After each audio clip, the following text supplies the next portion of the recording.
Hello everyone, welcome to Chess Master Strategy. Today's game was just played on the 19th of September. This is 2024 Chess Olympiad Round 8. On the one side, the Grandmaster Vietnam is Liem, and on the black side, representing Norway, Magnus Carlsen, world number one and five-time world champion. It was a very creative game played by Grandmaster Liem, who made a surprising queen sacrifice and continuously set up challenging traps of a rook, bishop, and knight combination against Magnus Carlsen, and the latter also tried to break up Liem's traps and made his surprising queen sacrifice as well before the game ended. Now let's jump into the game right away. This game started with d4, queen's pawn opening, knight f6. This is an Indian game transformed to Queen's Gambit declined. Knight d7 is played. This is Queen's Gambit decline. Modern knight defense. e3 opening this diagonal for the bishop. h6 is played. Bishop retreat to h4. Bishop e7 prepare for the castle. And the rook is to c1. And white also could play bishop to here with a combination for the queen targeting this diagonal. After rook c1, castle a3, and Magnus Carlsen played as a6. Don't play this one because otherwise you can see this strong pawn chain in here. If you move the queen to here, targeting this one, queen simply move to here. You have nowhere to go but to retreat.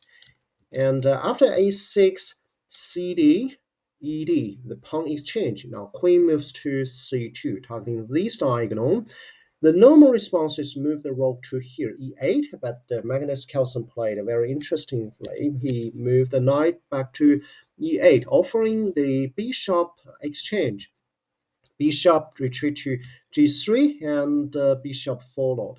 You can take that one actually, and knight take that one. That's equalized position, but in actual game, Liem played as bishop d3. What's his plan? Let's try to understand.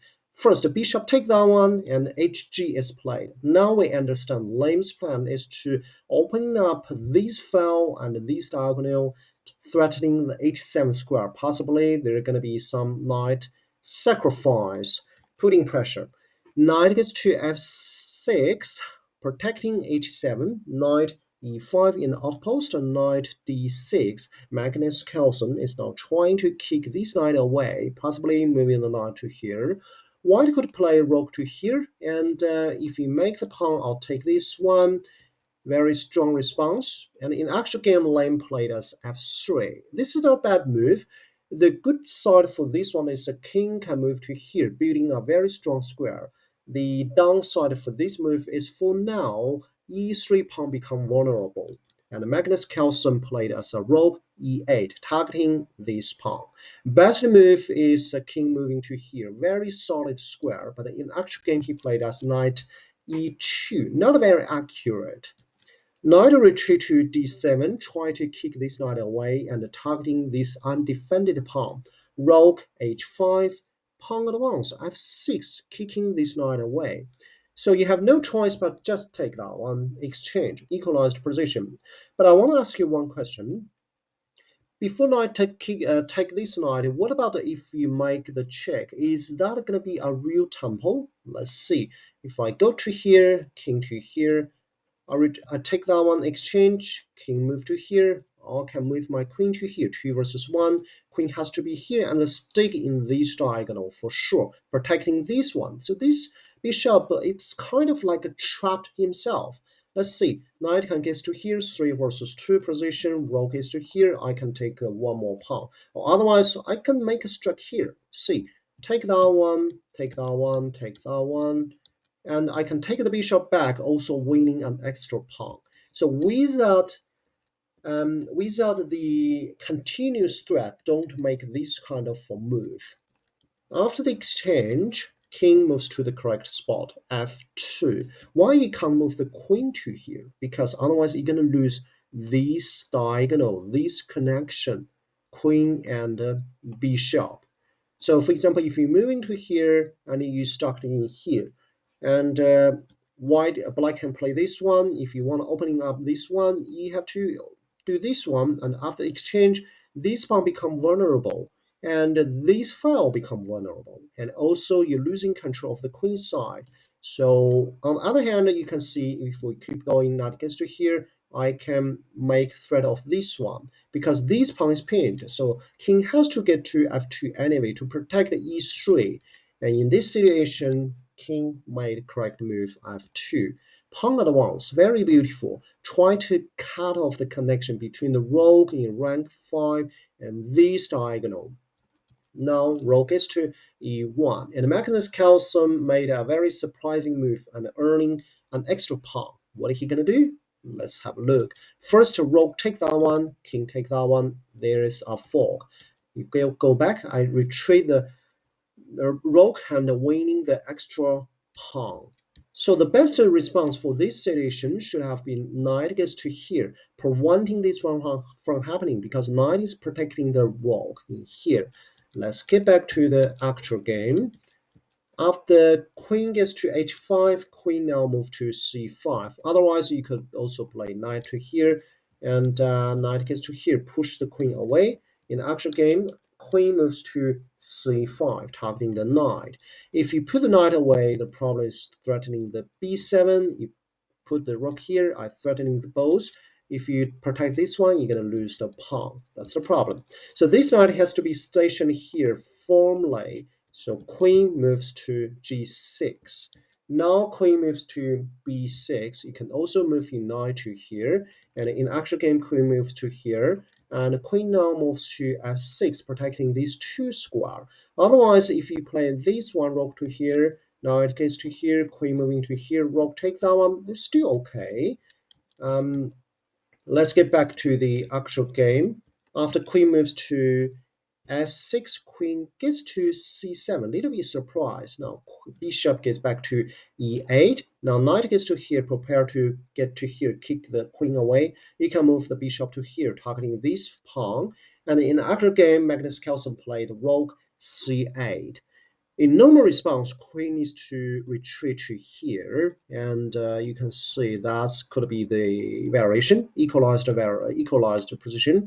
But in the actual game, Liem played a very surprisingly move. He sacrificed his queen after taking up, rook checking, move to here, taking up. You can see pretty much it's still equalized position because Liem's plan is I have knight, bishop, and rook. As long as I connected them well, I can make lots of traps and make checkmate. However, queen alone cannot make checkmate. That's his plan. Now let's pose to here. And I want to ask you one question. Why king cannot make move to h7? That's correct. Because of this diagonal, you can see if king moves to here, rook takes that one for sure. Queen moves to here, king moves to here. These pawn become vulnerable. So you have to jump up, protect that one, and you can't move the pawn to here to kick the knight away and winning this bishop. Moving to here, rook is to here. You have to avoid the check and the king earning this pawn. So that's the problem. And also, it's very easy to get trapped in here with the king. I will show you later. So king moves to f7, rook take that one. Now queen moving to d4 check. And you can see now, that's another trap. If you simply take this pawn, the problem is I take this one, and it's become equalized position. For example, if you made any mistake, for example, if you make pawn advance, knight gets to here, what are you going to do? You have to at least take this pawn, protecting this diagonal. Otherwise, if you move to here, rook is to here, check.